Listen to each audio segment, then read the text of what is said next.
In this video tutorial, we are going to learn about summary trial. First of all, let me identify the difference between summary trial and a non-summary trial, or we call it as non-summary inquiry as well. අපි මැජිස්ට්‍රේට් coat එකේ action එකක් ඉනිෂিয়েට් කරාම institute කරාම මැජිස්ට්‍රේට් coat එකෙන් එක්ක සමරි trial එකක් call කරනවා එහෙමත් නැත්නම් non summary trial එකක් එහෙමත් නැත්නම් non summary inquiry එකක් කරනවා. දැන් කොහොමද අපි යම් කිසි ඇක්ෂන් එකක් ඉන්ස්ටිටියුට් කරාම ඒක සමරි ට්‍රයල් එකක්ද වෙන්නේ එහෙමත් නැත්නම් non summary inquiry එකක්ද වෙන්නේ කියලා හොයාගන්න. So we have to look into the differences between these two types of trials. Main difference between a summary trial and a non-summary trial is that at the end of a summary trial, the magistrate either charges the accused with the offence committed or discharge him or acquits him. Summary trial එකක් වුණාම magistrate court එකට සම්පූර්ණ නඩුවම අහලා ඉවර වෙලා judgment එකක් දෙන්න පුළුවන්. ඒ කියන්නේ ඒ වෙච්ච offence එක යා commit කර guilty නම් ඒ කරලා තියෙන offence එක යටතේ guilty verdict එකක් දීලා ඒ ඔෆෙන්ස් එකට අනුව පනිෂ්මන්ට් එකක් දීමේ බලය මැජිස්ට්‍රේට් කෝට් එකට තියෙනවා. එහෙමත් නැත්නම් එයාව ඔෆෙන්ස් එකේදී ආ ගිල්ටි කියලා ප්‍රූව් කරන්න බැරි වුණා නම් එක්ක ඩිස්චාර්ජ් කරන්න පුළුවන් එහෙම නැත්නම් ඇක්විට් කරන්න පුළුවන්. මොකද්ද ඩිස්චාර්ජ් කියන්නේ මොකද්ද ඇක්විටල් එක කියන්නේ කියලා මේ දෙකේ වෙනසත් අපි ඉස්සරහට කතා කරනවා. දැන් සමරි ට්‍රයල් එකේදී එතකොට සම්පූර්ණ ට්‍රයල් එකම මැජිස්ට්‍රේට් කෝට් එකේදී කරන්න පුළුවන්. non summary trial එකක් ගත්තම the main purpose of non-summary trial is to ascertain as to whether the matter at hand has sufficient evidence to be tried in the higher court. Then සමහර offences තියෙනවා ඒවා magistrate court එකේ අහන්න බෑ ඒවා අහන්න පුළුවන් high court එකේ විතරයි. අපි උදාහරණයක් විදිහට ගත්තොත් murder එකක් ගත්තොත් murder එකේදී දෙන්නේ capital punishment එකක්. එතකොට මේ capital punishment එකක් impose කිරීමේ බලයක් magistrate court එකට නැහැ. ඒ නිසා action institute කරන්න ඕනේ high court එකේ. හැබැයි හයි කෝට් එකේ මේ ඇක්ෂන් එක ඉන්ස්ටිටියුට් වෙන්න කලින් හයි කෝට් එකේ නඩුව අහන්න කලින් මුලින්ම ඉන්ක්වයරි එකක් කරන්න ඕනේ non summary trial එකක් එහෙමත් නැත්නම් non summary inquiry එකක් කරන්න ඕනේ මෙතන ඇත්තටම මෙහෙම දෙයක් වෙලා තියෙනවද sufficient evidence තියෙනවද කියලා. එතකොට මේ non summary trial එක කරලා ඉවරුනාට පස්සේ ඕකේ එතන sufficient evidence තියෙනවා කියනවා නම් එතකොට attorney general විසින් indictment එකක් දාලා මේක high court එකට අරන් යනවා. right? එතකොට ඔන්න ඕක තමයි summary trial එකකත් non summary trial එකත් අතර මූලිකම වෙනස්කම. Chapter 17 of the Criminal Procedure Code outline the provisions for summary trial. එතකොට summary trial එකක් කරනවා නම් ඒකේ procedure එක දක්වලා තියෙන්නේ chapter 17 වල. At the commencement of the trial, the judge should read the charge against the accused and he should answer to those charges. If there is more than one charge in the charge sheet, he has to answer to all those charges individually and each plea has to be recorded. දැන් යට charge sheet එකක් දැම්මට පස්සේ අපි charge sheet එක ගැන ඉස්සෙල්ලා කතා කරලා තියෙන video tutorials වල. එතකොට එක charge එකක් නම් තියෙන්නේ මේ charge එක කියලා මෙන්න මේ චෝදනාව. ඊට පස්සේ ඒ චෝදනාව කියුවට පස්සේ accused person ට opportunity එකක් දෙන්න ඕනේ ඒකට answer කරන්න. Whether he is guilty or innocent. Charges කිහිපයක්ම තියෙනවා නම් මේ charges වෙන වෙනම කියවලා මේ වෙන වෙනම charges වලට එයා දෙන answers ලියා ගන්න ඕනේ. He has to answer to all those charges individually and each plea has to be recorded. එයා plea කරන්නේ guilty නම් guilty කියන එක ලියා ගන්න ඕනේ. එයා guilty plea කරන්නේ නැත්නම් not guilty කියන plea එක ලියා ගන්න ඕනේ. මේ විදිහට charges හැම එකටම වෙන වෙනම එයාගේ answer එක යාගේ plea එක සටහන් කරගන්න ඕනේ. Right? So that is the basic idea. Now appearance for a cooperation as an accused. Then accused party එක cooperation එකක් නම් අන්න එතනදී කොහොමද appearance දෙවෙන්නේ කියලා. දැන් අපි commercial law 1 යටතේ ඉගෙන ගත්තා. company එකකට legal personality එකක් තියෙන නිසා company එකේ නමින් නඩු පවරන්න පුළුවන්. company has the capacity to be sue or be sued. නඩු දාන්නත් පුළුවන් උන්ට එරෙහිව නඩු පවරන්නත් පුළුවන්. හැබැයි දැන් ව්‍යාපාරයක් ගත්තම අපි කිව්වොත් ABC private limited කියලා. මේ ABC private limited කියලා කියන්නේ සෝල් එකක් නැති ගොඩනැගිල්ලක් හෝ යම්කිසි ඩොකියුමන්ට් එකකින් හැදිච්ච දෙයක්. මේකේ සෝල් එකක් නැහැ. දැන් මිනිසුන්ට වගේ තීරණ අරන් කරන්න බෑ. ඒ නිසා කම්පැනි එකට ලීගල් පර්සනැලිටි තිබ්බට කම්පැනි එකට ඇවිල්ලා අධිකරණය අපිය වෙන්න බෑ. කම්පැනි කවුරු හරි කෙනෙක් අපොයින්ට් කරන්න ඕනේ. By section 261, at any trial in any court in which a corporation is an accused, the corporation may be represented by the managing director or the secretary or officer of the corporation by a person appointed in writing as a representative of the corporation.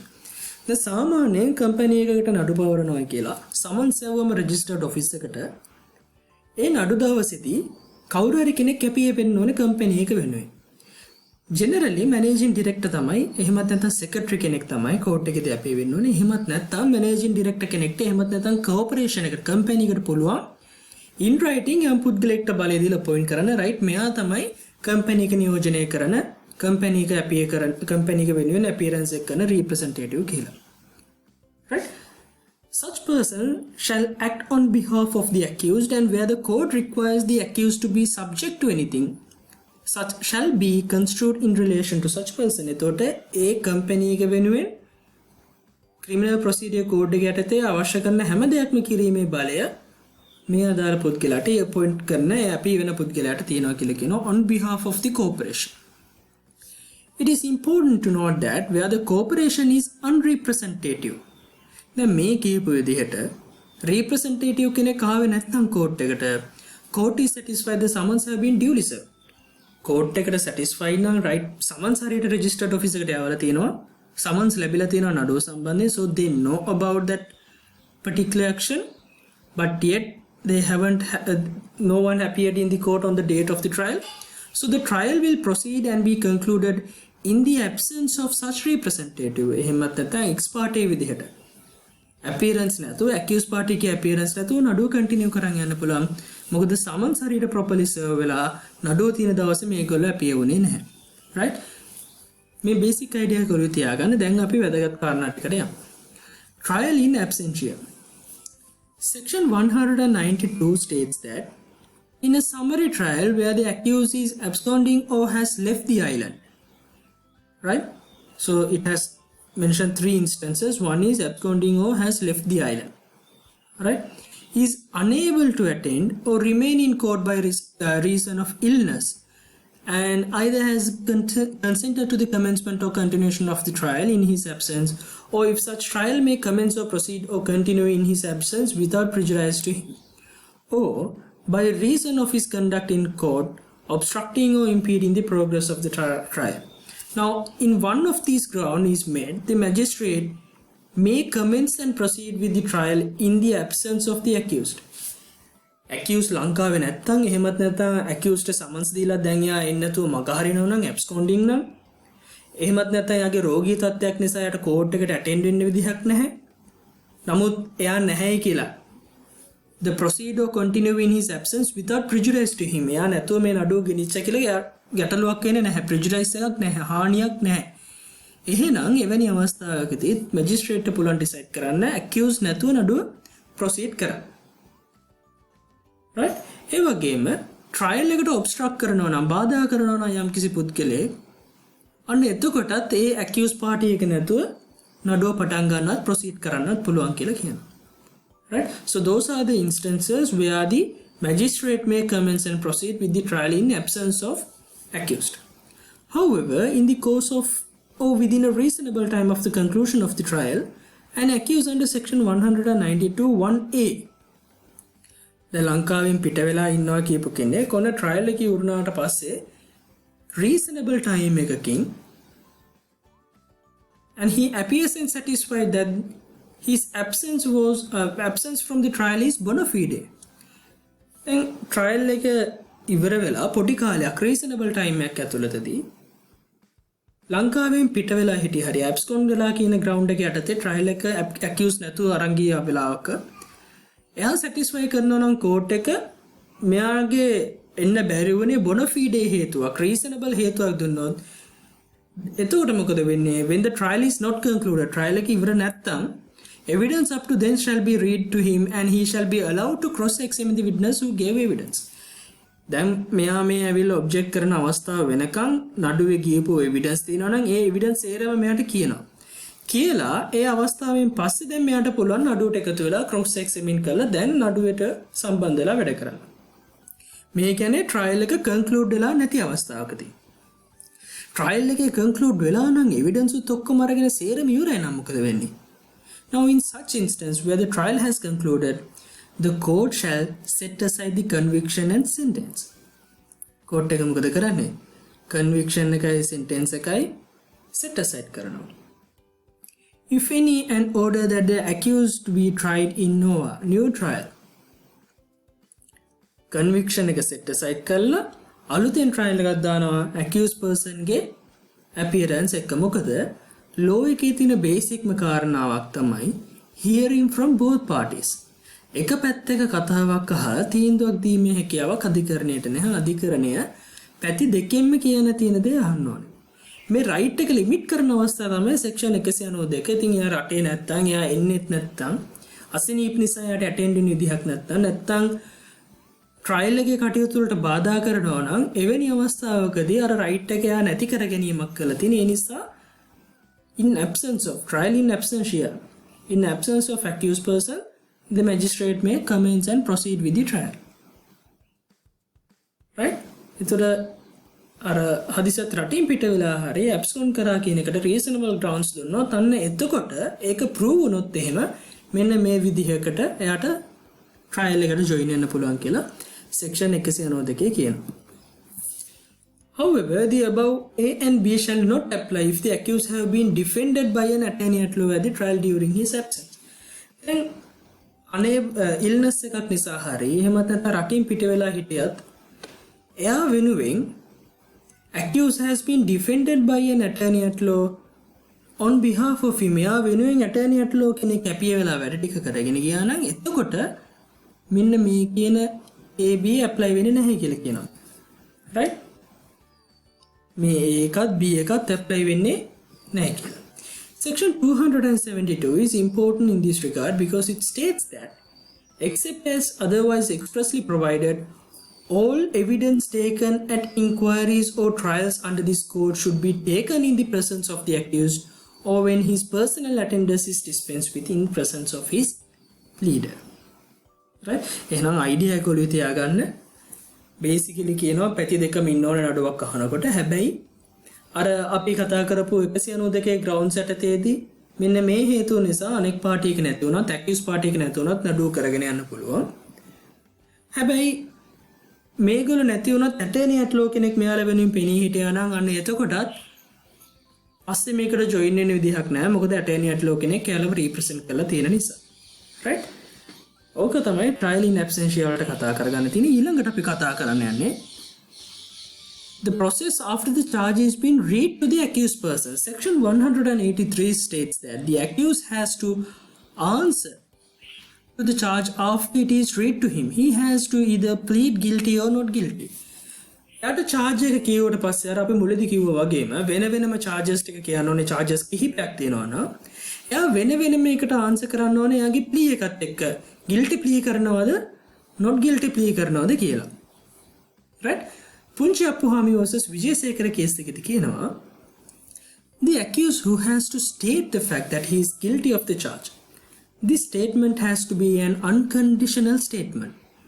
If it is not an unconditional statement, the magistrate should proceed with the trial as if the plea was not guilty. Right?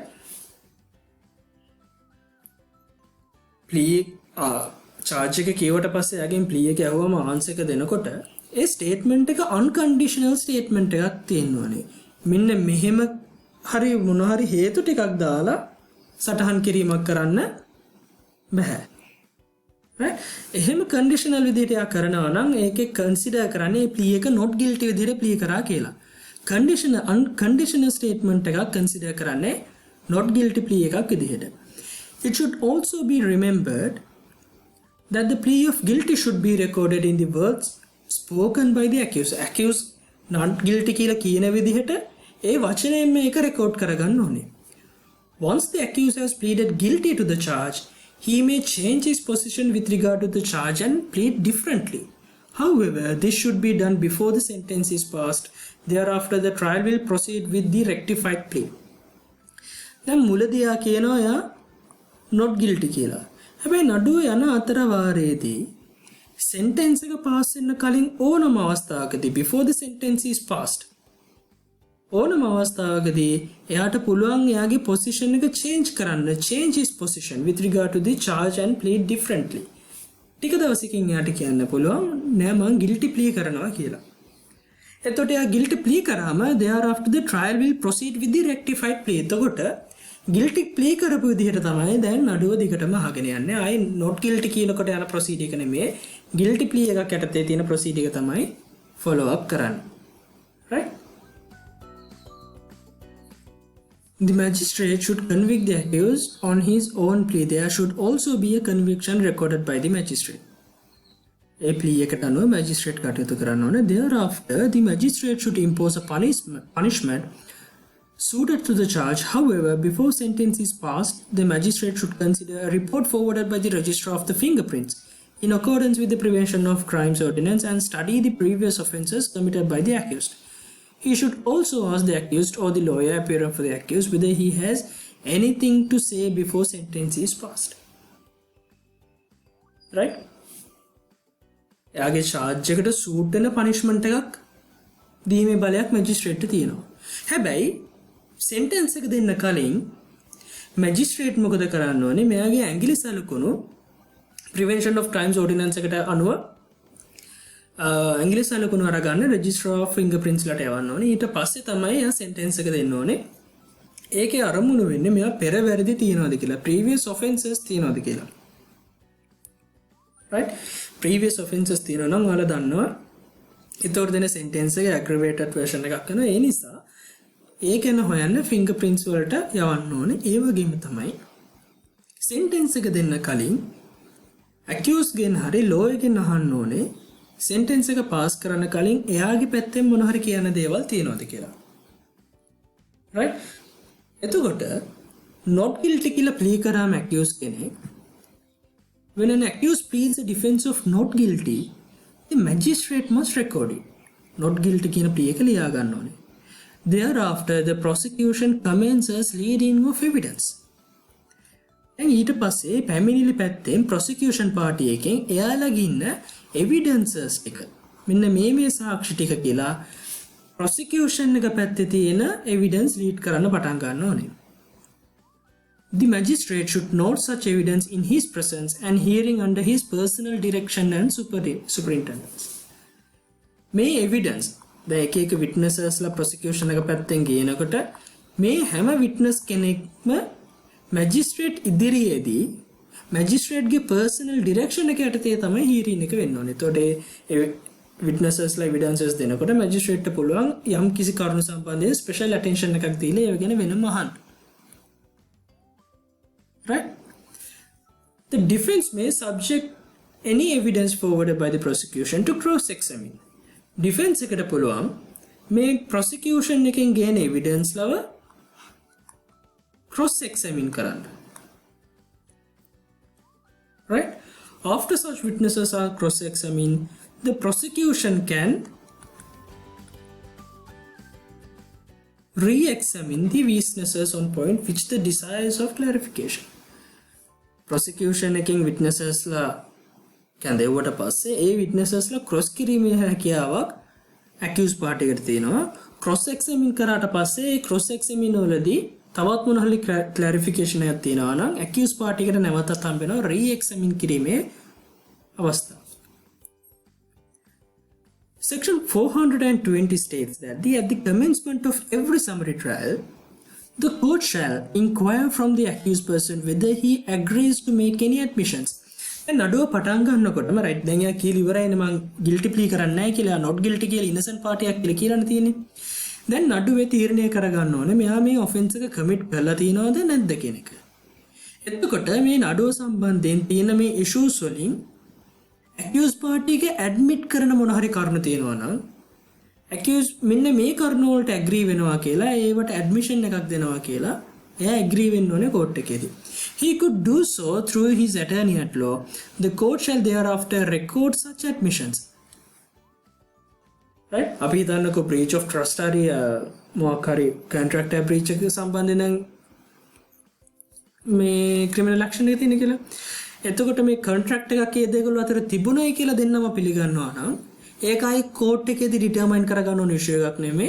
ඒක admission එකක් විදිහට attorney at law මාර්ගයෙන් ඒක admission එකක් විදිහට පිළිගත්තට පස්සේ court එක මොකද කරන්නේ? ඒක record කරගන්න. Court when passing sentence on the accused have regard to the fact that he made such an admission. Right? එතකොට sentence එකක් දෙනකොට court consider කරනවා right මේක accused party එකම මේක admit කරලා තියෙන ඇත්තක් විදිහට. Right? Such admissions may also made before trial, but if so, should be in writing, signed by the accused and certified by his attorney. Trial එකට කලින් admission කරන්නත් පුළුවන්. හැබැයි ඒක in writing තියෙන්න ඕනේ, අත්සන් කරලා තියෙන්න ඕනේ accused විසින් සහ attorney at law විසින් certified කරලා තියෙන්න ඕනේ. If an accused is charged with theft of state property or a corporation, the accused could admit to the fact that the property is state property.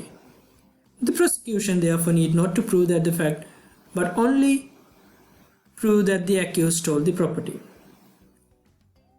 State property का खोरकांग cream नाम प्रश्न वेला තියෙන්නේ, charge එක වෙලා තියෙන්නේ, චෝදනාව තියෙන්නේ.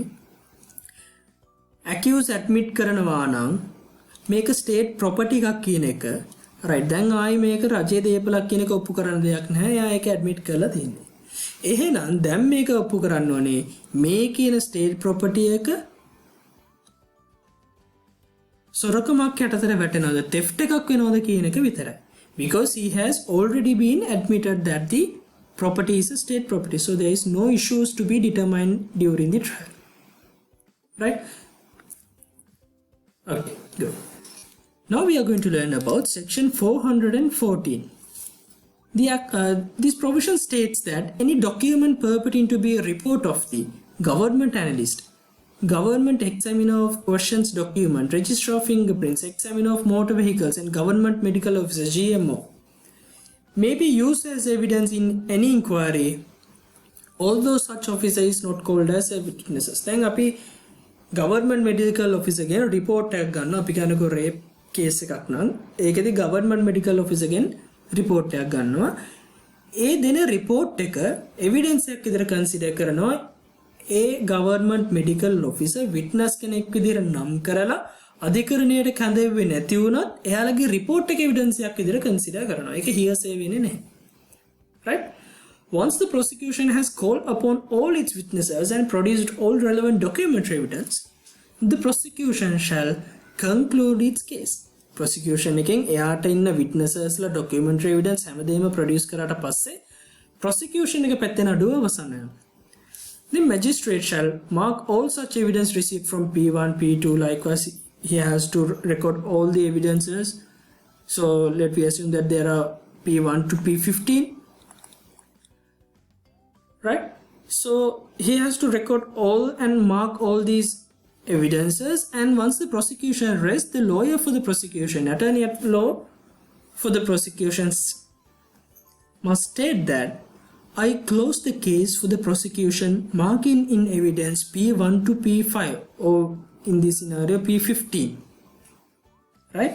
He has to state I close the case for the prosecution marking in evidence P1 to P15.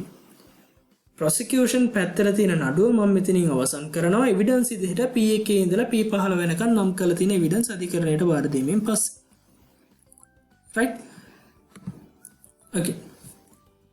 Now, the magistrate should further consider whether prima facie case has been established or not. If he is satisfied that the case exists, then he could call for a statement from the accused. According to English law, the defendant has three options. Prosecution එක පැත්තෙන් නඩුව ඔප්පු කරාට පස්සේ prima facie case එකක් තියෙනවා කියලා prove වුණොත් prosecution එක දැන් prosecution එකේ පැත්ත ටික කියලානේ තියෙන්නේ. English law එක අනුව එයාලට කියලා තියෙනවා දැන් defendant කතා කරනවා එහෙම නැත්නම් accused කතා කරනවා එයාගේ statements දෙන්න කියලා. මේ වෙලාවේදී defendant කරන්න පුළුවන් කරුණු තුනක් තියෙනවා. එකක් remain in silent. අපි මේක evidence law වලටත් කතා කරා, criminal procedure යටතේත් මූලිකව කතා කරා. එක option එකක් තමයි එයා මුකුත් කියන්නේ නැතුව එයාට පුළුවන් silent ඉන්න.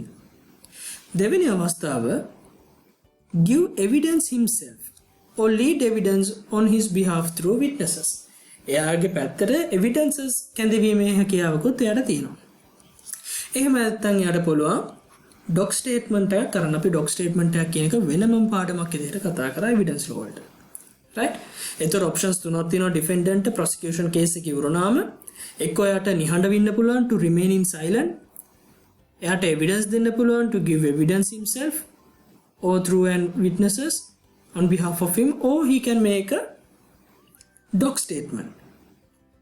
Right? Okay. The magistrate should further inform the defendant that he has this option available to him and that is not mandatory that he gives evidence. Magistrate පැහැදිලිව කියන්න ඕනේ accused ඔයාට මෙන්න මේ දේවල් legal rights ඔයාට දෙනවා. ඔයාට නිහඬව ඉන්න පුළුවන්, doc statement එකක් කරන්න පුළුවන්, නැත්නම් සාක්ෂි ගේන්න පුළුවන්.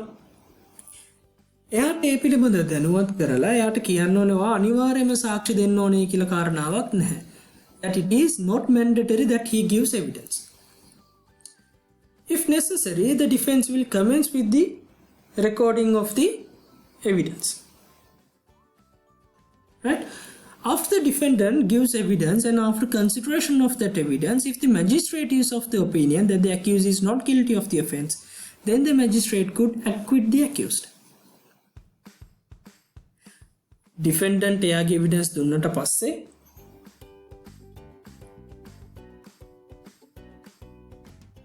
magistrate ගේ opinion එකට අනුව accused not guilty නම් magistrate පුළුවන් මෙයාව acquit කරන්න.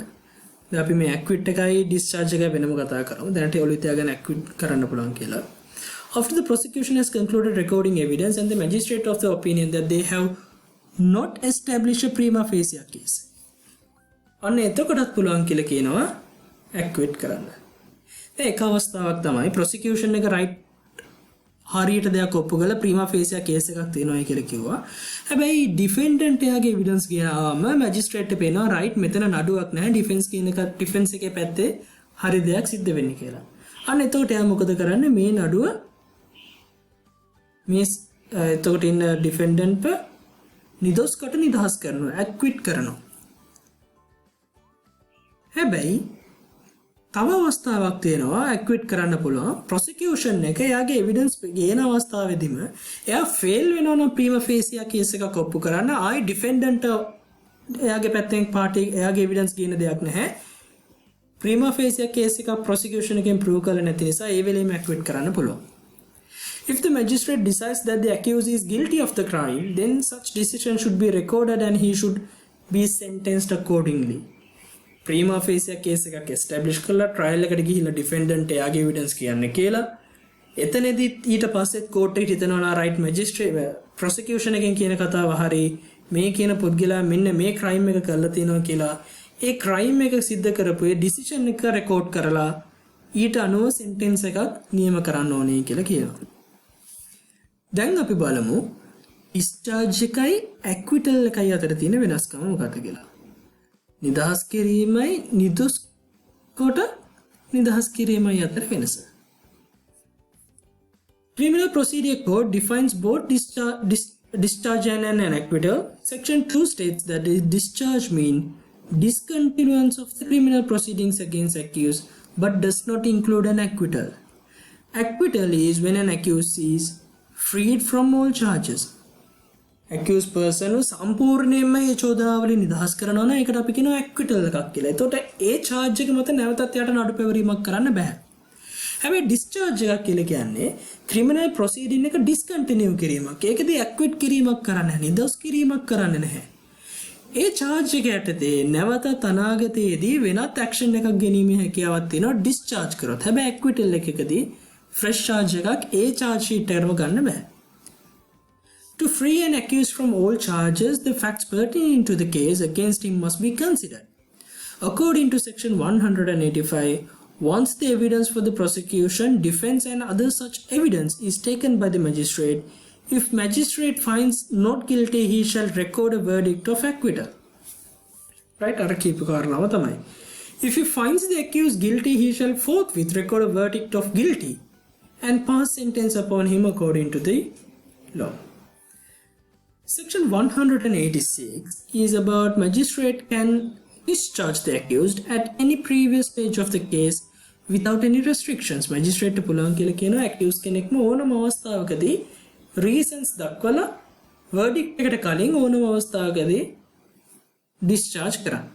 හොඳට මතක තියාගන්න මෙතන කියන වචනේ discharge acquittal නෙමෙයි. සේනාරත්න vs ලෙනෝහාමි කේස් එකේදී කියනවා magistrate could only discharge the accused in the event that the witness had not been present in court.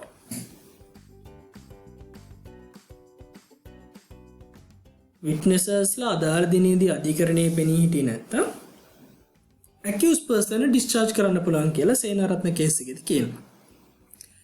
Adrian vs Dice case එකේදී කියනවා the magistrate had the power to record a verdict of acquittal on the basis that the prosecution was not ready to commence and magistrate see no reason to postpone. Right? Trial එක දවසේ prosecution එක ready නැහැ කියනවා. Magistrate තීරණය නම් මෙතන postpone කරන්න කිසිම reason එකක් නැහැ කියලා magistrate verdict එක pass කරනවා අදාළ defendant ව acquit කරන්න. Right? So the magistrate has the discretionary power to decide upon it. In this case, Disilla vs Jayathilaka and Veerappan vs AG cases held that in such situation the magistrate could only record a verdict of discharge.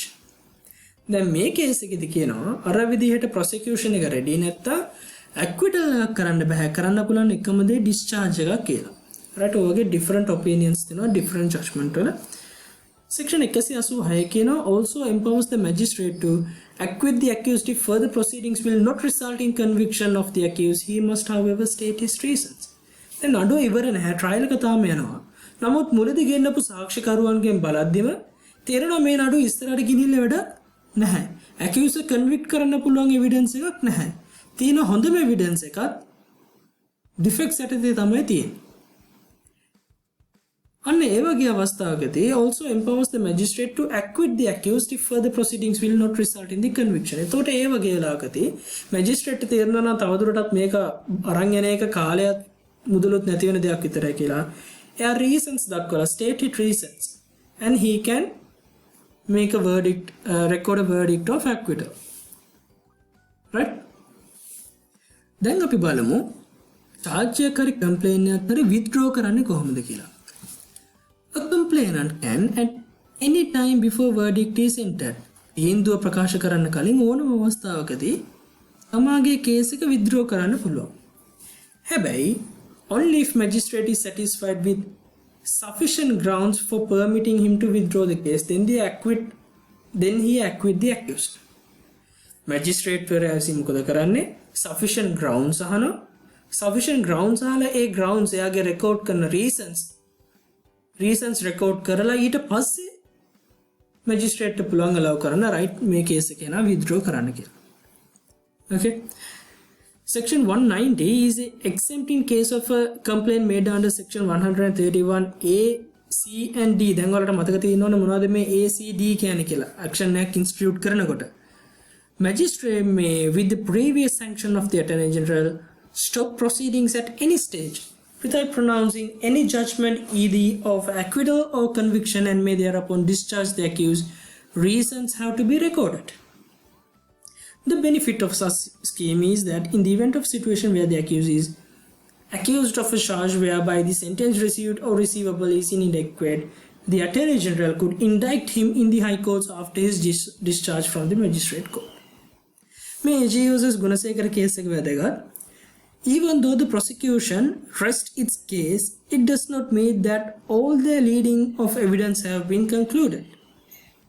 After prosecution leads all the important evidence, if the remaining evidence does not implicate the accused, the court can consider such important evidence as order and acquittal. Right? remaining evidence වලින් implicate කරන්නේ නැත්නම් accused එතකොට මොකද කරන්නේ the court can consider such important evidence and order an acquittal. අර අපි කලින් කියපු කාරණාවම තමයි important evidence වලින් මෙයාව convict කරන්න පුළුවන් විදිහට prove වෙන්නේ නැත්නම් ඊටු evidence ඉච්චර වැදගත් වෙන්නේ නැහැ. කලින්ම acquittal එකක් කරන්න පුළුවන්. Acquittal would be generally be ordered after consideration of relevant evidence. Section 188 states that if the accused is charged with committing an offence under section 131(1)(a, දැන් මතක තියාගන්න ඕනේ 1A වලින් මොකද තිබ්බේ කියලා. And if the complainant is not present on the day appointed, then the magistrate shall, notwithstanding anything hereinafter contained, acquit the accused unless for some reason he thinks proper to adjourn the case. Magistrate shall cancel order if it is proved his absence was duly to cause beyond his control. Right? එතකොට එවැනි අවස්ථාවකදීත් coat එකට පුළුවන් කියලා කියනවා acquittal order එකක් දෙන්න. තව අවස්ථාවක් කියනවා subsection 2 යටතේ මේක කියන්නේ accused charge again 136 B හරි C යටතේ හරිනම් B report එකක් හරි magistrate විසින් decide කරනවා නම් and on the date fixed for the trial the prosecution not ready, court may discharge the accused or adjourn. Trial එක දවසේදී prosecution party එක ready නැත්නම් court එකට පුළුවන් මේක discharge කරන්න, එහෙමත් නැත්නම් తాවකාලිකව නතර කරන්න, adjourn කරන්න. Subsection 3 එකේ කියනවා මේක amendment එකකින් වෙනස් වෙනවා. Accordingly, the order of discharge referred to in subsection 2 shall operate as an acquittal. දැන් කියනවා මේ 188 දෙකේ කිව්වනේ අර 136 B යටතේ හරි C යටතේ හරි ඇක්ෂන් එකක් ගෙනාවාම ඒ ගෙනාලා ට්‍රයිල් එකට දින ෆික්ස් කරාට පස්සේ ෆික්ස් කරපු දවසේදී ප්‍රොසිකියුෂන් එක ඇවිල්ලා නඩුවට සූදානම් නැහැ කිව්වොත් එහෙම ප්‍රොසිකියුෂන් එක රෙඩි නැත්තම් කෝට් එකට බලය තියෙනවා මේ නඩුව ඩිස්චාර්ජ් කරලා දාන්න.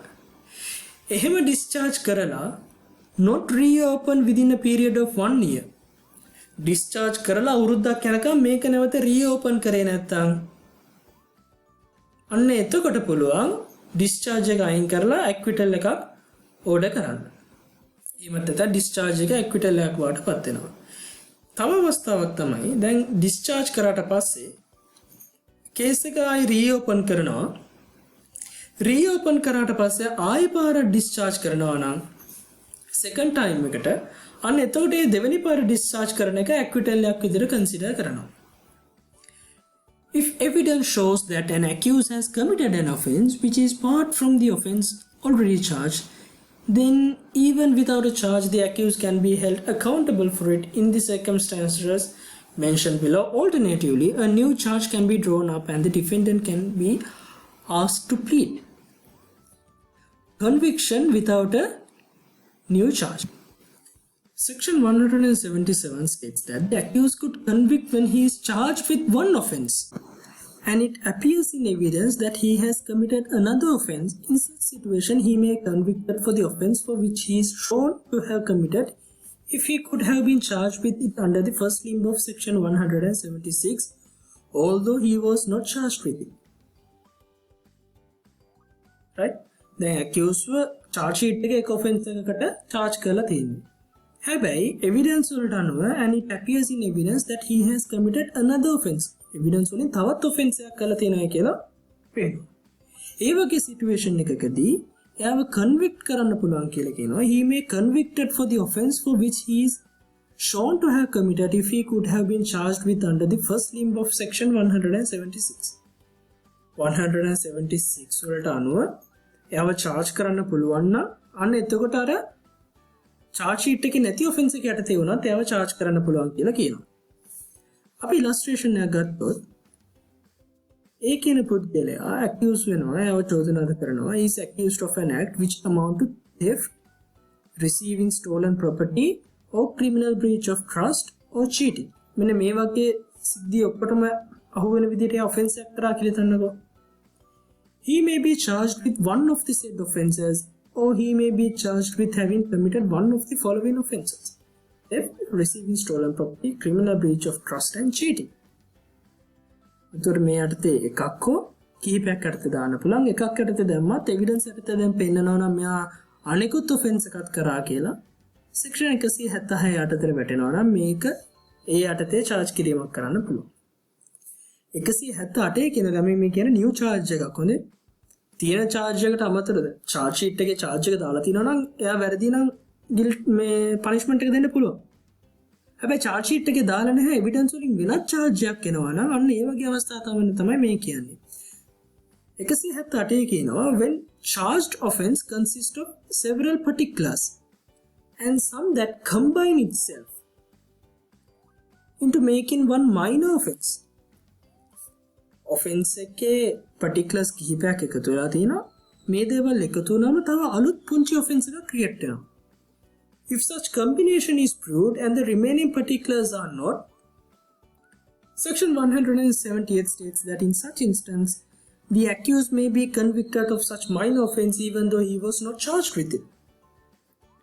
Combine කරාම අලුත් offence එකක් හැදෙනවා නම් ඒ minor offence එක charge sheet එකේ දාලා නැති වුණත් ඒ minor offence එක යටතේ අව charge කරන්න පුළුවන් කියලා convict කරන්න පුළුවන් කියලා section 178 කියනවා. 179 තවත් කාරණාවක් කියනවා. It speaks of situation where a person is charged with the commission of an offence and where it is proved that he has attempted to commit that offence. දැන් යාව murder යටතේ charge කරලා තියෙනවා, attempted to murder කියන එක යටතේ charge කරලා නැහැ. Further, if in such attempt he did an act towards the commission of that offence, he may be charged of an attempt to commit that offence, although he was not charged with such attempt. The murder එක prove කරන්න විදිහක් නෑ. නමුත් මෙයා attempted to murder කියන එක යටතේ guilty කියන එකට දැන් evidence තියෙනවා. හැබැයි charge sheet එකේ attempt to murder දාලා නැත්තම් යව charge කරන්න පුළුවන්ද කියන ප්‍රශ්නේ එනවා. right?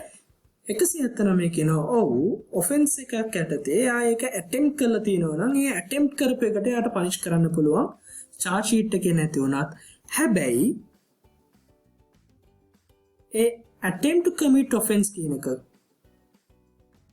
right මේ attempt එක law එක යටතේ ලංකාවේ written law එක යටතේ punishable offence එකක් කියලා දක්වලා තියෙනවා. දැන් murder එකකට attempt එක දාලා තියෙනවා. එහෙනම් murder කියන charge එක දැම්මට පස්සේ ඒ charge එකට එයා වැටෙන්නේ නැති වුණොත් හැබැයි එයා attempted to murder වැටෙනවා නම් charge sheet එකේ attempted to murder කියන එක දාලා නැති වුණොත් එයාව charge කරන්න පුළුවන්. මොකද ලංකාවේ written law එක යටතේ attempt to murder කියන එක offence එකක් නිසා. Clear? Okay. Now we are going to learn about when a new charge is required for conviction of different offences. Then section 167 කියනවා any court may alter any indictment charge at any time before the judgment or in high court trial before verdict of the jury is written. Such alteration shall be read and explain to the accused. ඒක ඕන වෙලාවක වෙනස් කරන්න පුළුවන් කියලා කියනවා. Wherever the court is of the opinion that such alteration is not likely to prejudice the accused in his defense or the prosecution in the conduct of his case, the trial may proceed after such alteration has been made and if it had been the original indictment or charge. Then ඒ කරන alteration එකකින් prejudice එකක් නැත්නම් accused ඒ තිබ්බ තැනින් ඉඳන්ම alteration එකෙන් පස්සේ නඩුව ඒ විදිහටම continue කරන් යනවා. හැබැයි contrary opinion එකක් තිබුණොත් එහෙම court එක මොකද කරන්නේ? direct a new trial or adjourn the trial for such period as may be necessary. එක්ක යම් සැලකිය යුතු කාලයකට මේක adjourn කරනවා. එහෙමත් නැත්නම් අලුත් trial එකක් කරන්න කියලා direct කරනවා. In such alteration, if an offence for which the prosecution requires previous sanction surfaces, then the case shall not proceed until such sanction is obtained. It may proceed only in the instance where sanction has already been obtained for the prosecution on the same facts as those on which the altered charge or indictment is found. Right? Section 170 කියනවා the prosecutor and the accused would have opportunity to recall and resummon and examine with reference to such alteration any witness who may already be examine කරාට පස්සේ alteration එකකින් පස්සේ nature එක වෙනස් වෙලා තියෙනවා නම් ආයේ ඒගොල්ලන්ව resummon කරලා recall කරන්න පුළුවන් එයාලගෙන් සාක්ෂි සඳහන් කරගන්න. Right. Now we are going to learn about previous acquittals and convictions. Section 314 refer කරනවා to a person once been tried by a court or competent jurisdiction for an offence and convicted or acquitted of such offence. While that conviction or acquittal remains in force, he shall not be tried again, either for the same offence nor the same facts for any other offence under section 176 or which he might have been convicted under section 177. යම් පුද්ගලයෙක්ව එක්තරා සිද්ධියේ කාරණා ටිකකට එයාට charge sheet එකක් දාලා right මෙන්න මේ දවසේදී ඔයා murder කියන එක යටතට guilty කියන එකට charge sheet එකක් දාලා තිනකොට එයා ඒකෙද innocent කියලා prove කරොත් එහෙම නැත්නම් එයා ඒකට වැරදිකාරයා කියලා prove කරොත් ඒකේ යටතේ ආය අලුතෙන් මේ same offense එකටම හරි මේ same facts යටතේම අලුත් charge sheet එකක් දාලා අලුත් trial එකක් ගන්න බෑ. Right? For an example, if an accused has been charged alternatively for theft as well as housing stolen property, and if he is found not guilty of theft, then while the order of acquittal is in force, he cannot be charged for the offence of housing stolen property on the same facts. Then theft එකට යා වැඩිකාරයක් නෙමෙයි නම් ඒ facts prove වෙන්නේ නැත්නම් යාවර stolen property කියන එක ඇතුළත මේව කරන්න බෑ. මොකද previous acquittal එකක් තියෙන නිසා. අපි මේ කියන්නේ appeal ගැන නෙමෙයි. ඒ conviction එක යටතේ. When facts indicates that he has committed another offence, then he can be made liable for that crime. However, according to section 314, once an accused has been acquitted of the original charge, then he cannot be charged yet against for a separate offence based on the same facts. ඒක අපි දැන් කලින් කියපු එක. දැන් උදාහරණයකට ගමු. Accused charged for theft and the fact prove that he is guilty of criminal breach of trust, then he can be held liable for that offence as well. However, once charged for theft and the facts do not prove that the offence and the accused received an order of acquittal, he cannot be prosecuted afterwards on the charge of simple theft or criminal breach of trust based on the same facts. එයාව acquit කරාට පස්සේ ඒ facts මත යාට ආයෙ අලුතින් චෝදනාවක් කරන්න බෑ. Right? Okay. So when an accused can be held liable for a distinct offence based on the same facts, section 314 කියනවා person acquitted or convicted for any offence may be afterwards tried for any distinct offence for which a separate charge might have been against him or him on the former trial under section 175. අපි මේක උදාහරණයක් ගමුකෝ. If a person is acquitted on a murder charge and thereafter it transpires that he was guilty of robbery, when the murder took place and there is no such charge of robbery, then he may afterwards be charged and tried for robbery. Murder යටතේ charge කරලා තියෙනවා. නමුත් murder යටතේ හරි සාක්ෂි නැති නිසා එයාව acquit කරනවා. trial එක කරන් යනකොට evidence වලින් පේනවා right මෙයා murder එකක් කරලා නැහැ. හැබැයි robbery එකක් කරලා තියෙනවා කියලා. එතකොට ඒ එකම trial එකේදී මේකට punish කරන්න බෑ. When the murder took place and there is no charge for robbery එකට මේ charge sheet එක දාලා නැත්තම් එයාව he may afterwards be charged and tried for robbery. පස්සේ එයාට වෙනමම charge කරලා robbery යටතේ දඬුවම් කරන්න පුළුවන් කියලා කියනවා. Subsection 3 කියනවා a person convicted of any offence constituted by any act causing consequence which together with such act constitute a different offence from that of which he was convicted, he may be tried afterward for the last mentioned offence if the consequent had not happened or were not known to the court to have happened at the time when he was convicted. උදාහරණයක් විදිහට A කියන පුද්ගලයා B කියන පුද්ගලයාට grievous hurt කරා කියලා ඔන්න දැන් convict කරලා තියෙනවා. ඔය අතර වාරයේදී B මරණයටපත් වෙනවා. දැන් එතකොට grievous hurt යටතේ නෙමේ මෙයාව culpable homicide යටතේ try කරන්න පුළුවන්. කරපු act එකේ consequence එකෙන් different offence එකක් වෙනවා නම් grievous hurt එකේ consequence එකෙන් murder එකක් වෙනවා different offence එකක් වෙනවා. ඒකට last mentioned offence එකට එයාව try කරන්න පුළුවන් කියලා 314 subsection 3 කියනවා.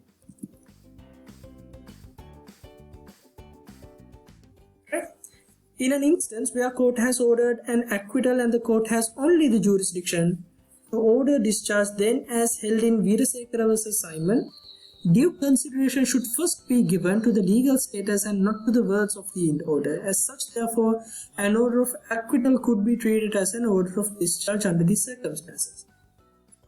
සමහර අවස්ථාවලදී court එකට where court has ordered an acquittal and the court has only jurisdiction to order discharge. court එක acquittal එකක් order කරන්න යනවා. හැබැයි court එකට jurisdiction එක තියෙන discharge කරන්න විතරයි. ඒතකොට එවැනි අවස්ථාවකදී court එක discharge කිරීමක් කරත් ඒක consider කරනවා acquittal එකක් විදිහට. මොකද jurisdiction එක නැති නිසා ඒක acquit කරන්න බැහැ වුණේ. නමුත් case එකේ facts අනුව එයා acquit කිරීමක් කරන්න වෙන නිසා. As such, therefore, an order of acquittal could be treated as an order of discharge. Right?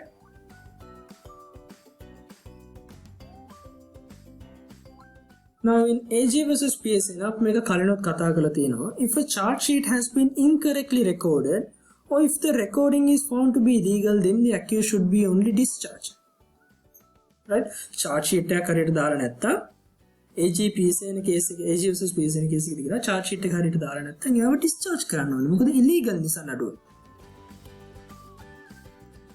right? ඔන්න ඔය විදිහට ඔය charge sheet එකත් එක්ක බේස් වෙලා යම් දේවල් සිද්ධ වුණොත් මේ කනකසිංහ versus Bawa Premadasa versus group මේ හැම එකෙදිම කියනවා charge sheet එක properly දාලා නැත්නම් ඒ පුද්ගලයාව discharge කරන්න ඕනේ කියලා. ඊළඟට අපි කතා කරන්න යන්නේ plea of previous acquittal or conviction. According to section 315, the plea of previous acquittal or conviction may pleaded either orally or in writing and may be in the following form or the following effect. මේ පල්ලෙහා තියෙන විදිහටම හරි මේ තියෙන content එක ඇතුළත් වෙන විදිහට හරි oral හරි written statement එකක් කරන්න පුළුවන් previous acquittal හරි previous conviction එකක් සම්බන්ධයෙන්. The defendant says that by virtue of section 314, the Code of the Criminal Procedure Act, he is not liable to be tried. එයාව කලින් acquit කරලා තියෙනවා නම් එයාව කලින් convict කරලා තියෙනවා නම් එයාව ආයේ මේ වරදටම try කරන්න බෑ. double jeopardy වෙන්න බෑ. එකම වරදකට දෙපාරක් දඩුවම් පනවන්න බෑ කියන කාරණාව වාදීකරණයේදී orally හරි in writing හරි සඳහන් කරන්න ඕනේ. ඔන්න ඔය කියන කාරණා ටික තමයි අපිට මේ වීඩියෝ ටියුටෝරියල් එක යටතේ ඉගෙන ගන්න තියෙන්නේ. මොන හරි ගැටලු තියෙනවා නම් ඔයාලට පුළුවන් අපේ 24/7 ස්ටුඩන්ට් කෙයාර් සර්විස් එක කරා මේ දුරකථන අංකය ඔස්සේ WhatsApp පණිවිඩයක් අපිට යොමු කරන්න.